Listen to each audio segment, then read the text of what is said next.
चलिए बढ़ते आगे। नेपाल तिब्बत बॉर्डर पर बाढ़ से तबाही। कल आई अचानक बाढ़ में 160 लोगों की मौत हो गई। नेपाल में 157 और तिब्बत में 3 लोगों की मौत हुई है, जबकि 844 लोग अब भी लापता बताए जा रहे हैं। बाढ़ में पुल, करीब 40 किलोमीटर सड़कें और 13 हाइड्रो पावर प्रोजेक्ट तबाह हो गए।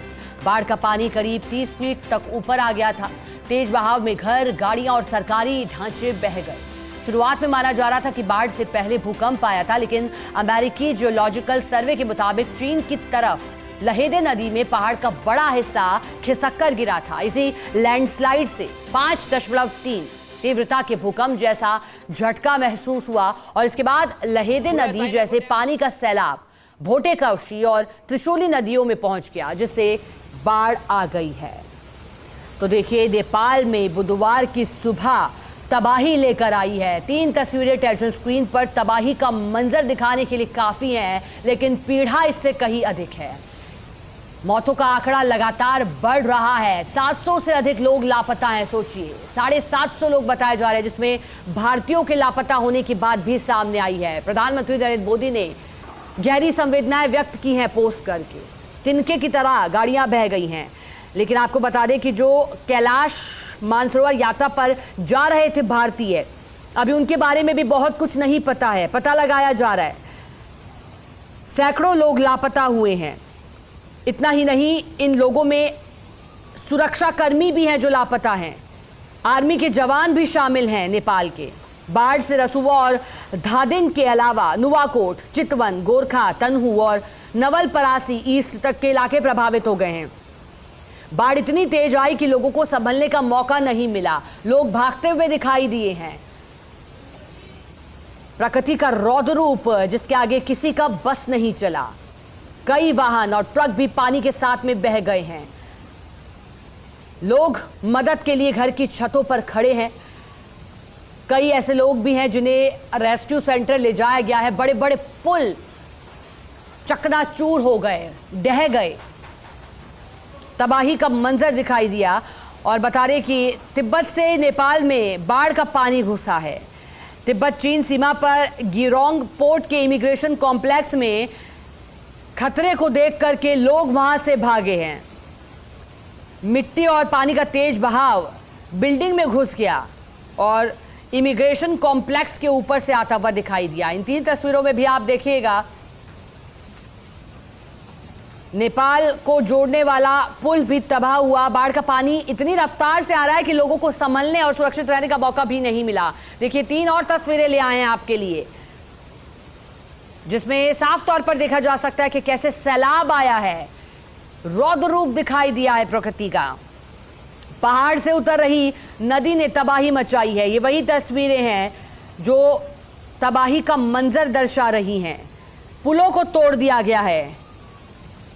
अलर्ट भारत तक है, बिहार और यूपी के लिए खास तौर पर कई जिलों में। इनके बाढ़ की वजह को लेकर अब कई संभावनाएं बताई जा रही है, जिसमें कहा जा रहा है कि लैंडस्लाइड से नदी का रास्ता रुक गया था। ये जियोलॉजिकल सर्वे कह रहे हैं कि जो लहेदे नदी है उसमें पहाड़ का हिस्सा खिसक कर गिर गया, जिसकी वजह से भूकंप आया और भोटेकोशी नदी तक पहुंच गया। एक और संभावना यह है कि ग्लेशियर फटने की आशंका जो शुरुआत में मानी जा रही थी, जिसे फ्लैश फ्लड कहा गया, और भूकंप की वजह से कहा गया कि ग्लेशियर आउटबर्स्ट हुआ। इसके अलावा एक संभावना यह भी है कि बर्फ और मलबे से नदी का जो रास्ता है वो रुका और अस्थायी झील बन गई। अचानक से पानी बाहर आ गया इसमें से। विशेषज्ञ अभी भी हालांकि जांच रहे हैं जो मुख्य कारण है इसके, और जो इम्पैक्ट इसका पड़ सकता है वो कोई नहीं जान सकता, क्योंकि अभी भी जो आंकड़े हैं वो लगातार बढ़ रहे हैं। लापता लोगों के आंकड़े, मौतों का आंकड़ा बढ़ रहा है, लेकिन हर कोई यही उम्मीद कर रहा है। नेपाल के लिए प्रार्थना दुनिया भर में लोग कर रहे हैं। रसुआ में भारी बारिश नहीं हुई है, ये भी मान रहे हैं नेपाल के जल विज्ञान और मौसम विभाग।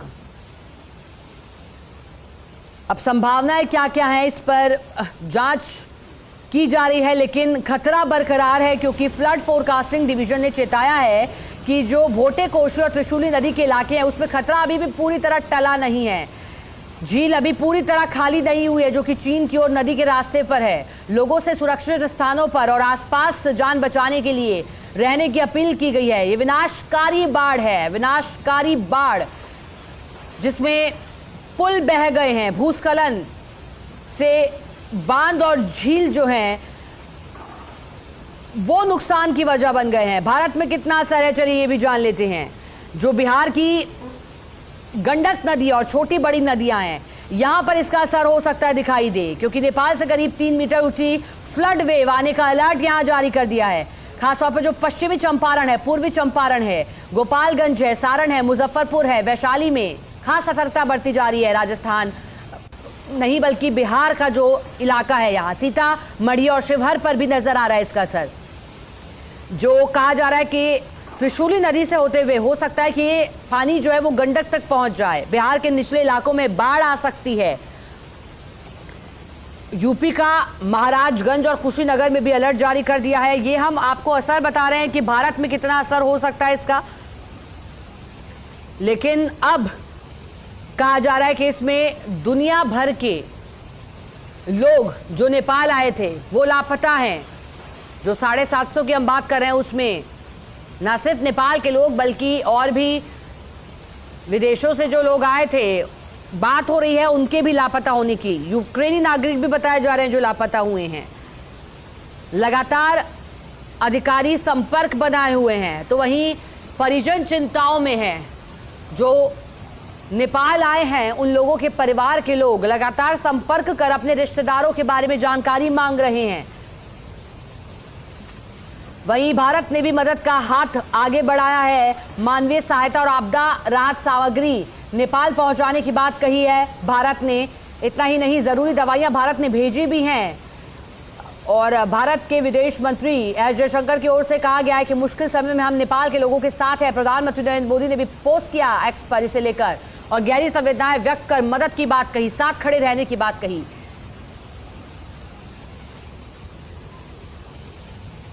आपको ये भी बता दें कि राहत सामग्रियां लगातार भेजी जा रही हैं।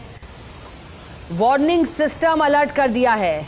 नेपाल में 25 देशों के लोग लापता बताया जा रहा है। भारत से, नेपाल से, अमेरिका से, Australia, Britain, Canada, Malaysia, Ukraine, Singapore, दक्षिण अफ्रीका, जापान, न्यूजीलैंड, जर्मनी और कई देशों के नागरिक लापता बताए जा रहे हैं। नेपाल में भयंकर और भयावह स्थिति, भयानक बाढ़ से मृतकों का आंकड़ा 160 पहुंचा है।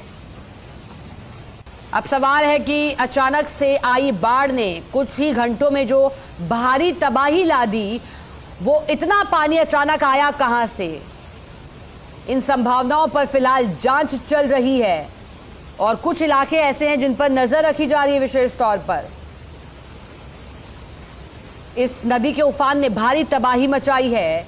आप तस्वीरों में देखिएगा, जो मकान है, इमारतें हैं, कॉम्प्लेक्स है, पुल हैं बड़े बड़े,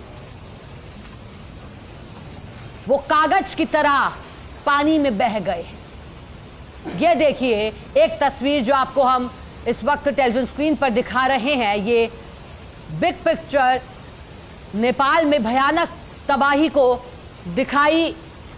दर्शा रही है। नेपाल में बाढ़ आपदा, राजस्थान सरकार ने हेल्पलाइन नंबर जारी किया है। आपदा प्रबंधन विभाग ने सहायता और आवश्यक जानकारी के लिए हेल्पलाइन नंबर जारी कर दिया है। नेपाल में यात्रा पर राजस्थान का कोई भी व्यक्ति हो, अगर सहायता की आवश्यकता होने पर परिजन या आपदा प्रबंधन विभाग से संपर्क कर सकता है। टोल फ्री नंबर इस वक्त स्क्रीन पर देख रहे हैं आप, और अन्य दूरभाष नंबर जिन पर आप संपर्क कर सकते हैं वो भी हम स्क्रीन पर लगातार दिखा रहे हैं।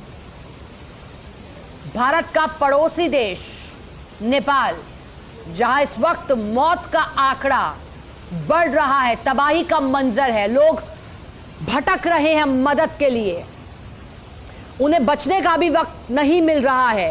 क्या हो अगले ही पल कोई नहीं जानता। खतरा पूरी तरह टला नहीं है।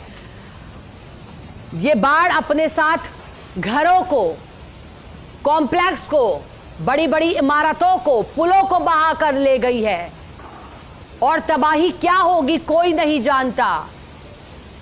3 दशकों बाद ये स्थिति नेपाल में बनी है। 33 साल बाद कहा जा रहा है कि इस तरह से प्राकृतिक आपदा वहां आई है। और देखिए कैसे सब कुछ पानी में बह गया और देखते ही देखते तबाही का मंजर नेपाल में दिखाई दिया।